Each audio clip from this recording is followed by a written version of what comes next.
Welcome to Dishing Up Nutrition's midweek segment called Ask a Nutritionist. My name is Brittany Vincent. I'm a registered and licensed dietitian at Nutritional Weight and Wellness. And on today's show, I will be answering a few questions related to blood sugar, including can prediabetes be reversed and will weight loss improve glucose levels? Well, let's start with the first question. Can prediabetes be reversed? The short answer is yes, prediabetes can absolutely be reversed, and I have even seen type 2 diabetes be reversed. So I want to start by discussing what a prediabetes diagnosis is. Prediabetes is a condition where your blood sugar levels are higher than normal, but not high enough to be diagnosed with type 2 diabetes. It's essentially like a warning sign that your body is struggling to manage blood glucose efficiently. Specifically, if your fasting blood sugar is between 100 to 125 milligrams per deciliter, or your hemoglobin A1C is between 5.7% and 6.4%, is when you will get a prediabetes diagnosis from your doctor. Optimally, your fasting blood sugar or blood glucose should be below 90 and your A1C should be 5.4 or below. One study showed that people with a fasting blood glucose above 95 had more than 3 times the risk of developing future diabetes than people with a fasting blood glucose below 90. So below 90 really is optimal. Getting your fasting blood glucose tested is really just one snapshot in time, though, whereas your hemoglobin A1C measures your glucose over the last 8 to 12 weeks. And when these numbers are elevated, it indicates that your body is becoming resistant to insulin. You have insulin resistance.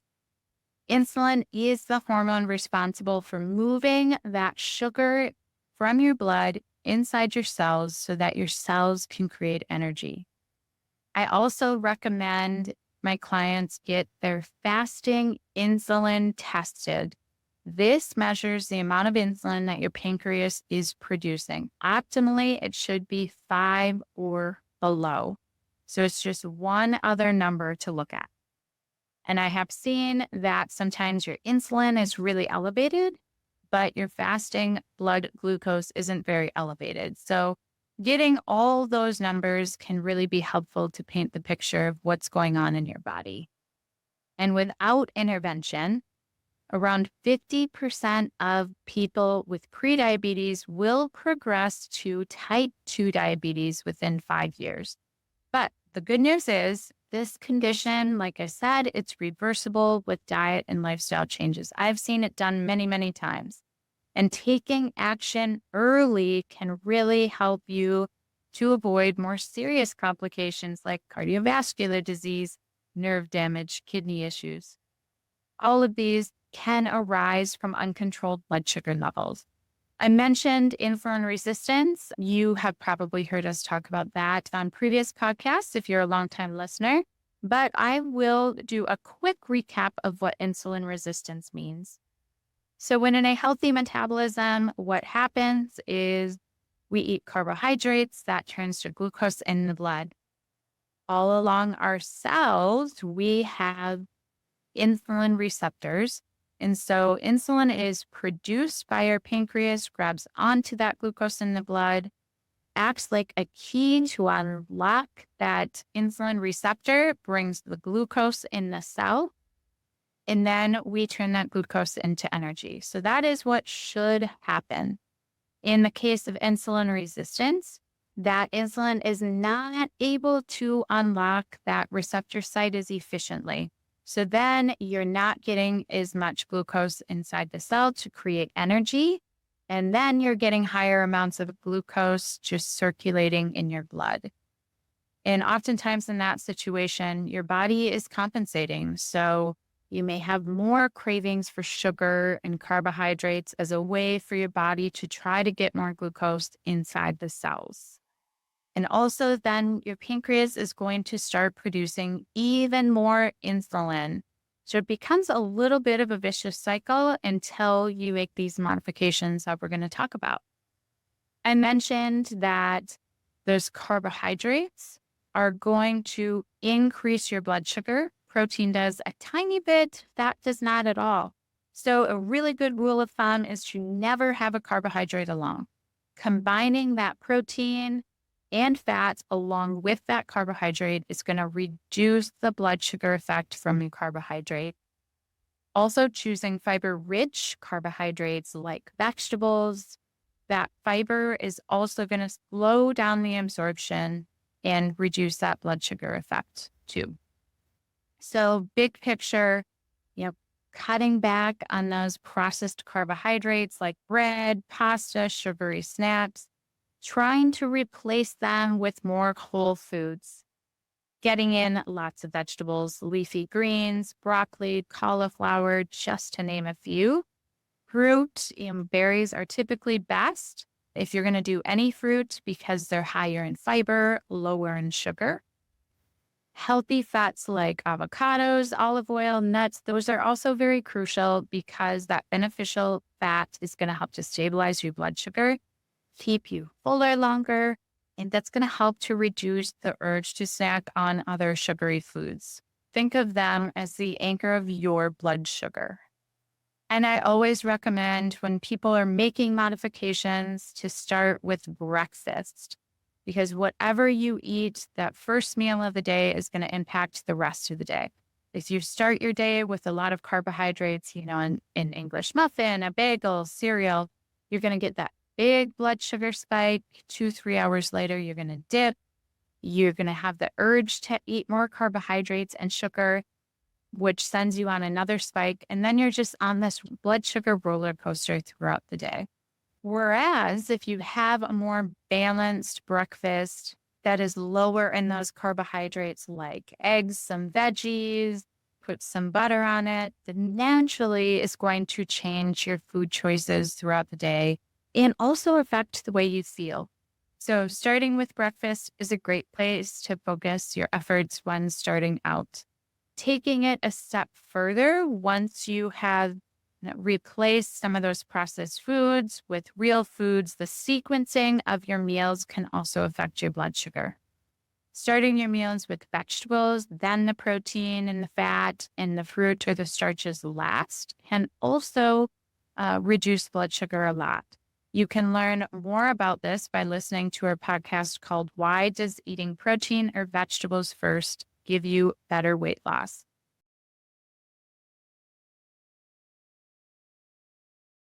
Exercise is another big factor. You don't need to spend hours in the gym every day. Even a 10-minute walk, especially after meals, is going to help to reduce your blood sugar because it's pushing that glucose inside the cells to be able to utilize it. And don't forget about sleep and stress management. Both can impact your blood sugar and overall health. I had a client that was checking her blood sugar every morning. And if she got a poor night's sleep, her fasting blood sugar that next morning was 10 points higher. And she saw that pattern consistently. So everything really, this whole big picture of lifestyle really does make a big difference on your blood sugar. Lastly, if you're working with a dietitian or nutritionist, we might discuss supplements to help to regulate blood sugar as well. Magnesium, omega-3s are a couple basics, but remember that supplements are just one part of the equation. Lifestyle changes that include real food diet, regular movement, that's really going to be the best approach for reversing prediabetes. Supplements alone are just not going to do the trick. I also want to mention, continuous glucose monitors have become more and more popular. Or, just doing it the old school way, using a glucometer. Those are helpful tools if you're already doing them. We do help clients analyze that data to really see what's your body telling you. It can be very overwhelming. So just think about maybe one thing that you could modify to start with, and then, keep building on that as you feel comfortable. next question, will weight loss improve glucose levels? The answer is yes. There is a strong connection between weight and blood sugar levels. However, generally speaking, it's often the behavior changes that reduce the blood sugar and reduce the insulin that leads to the weight loss. Insulin is our primary fat storage hormone. So reducing insulin is going to help you to lose weight.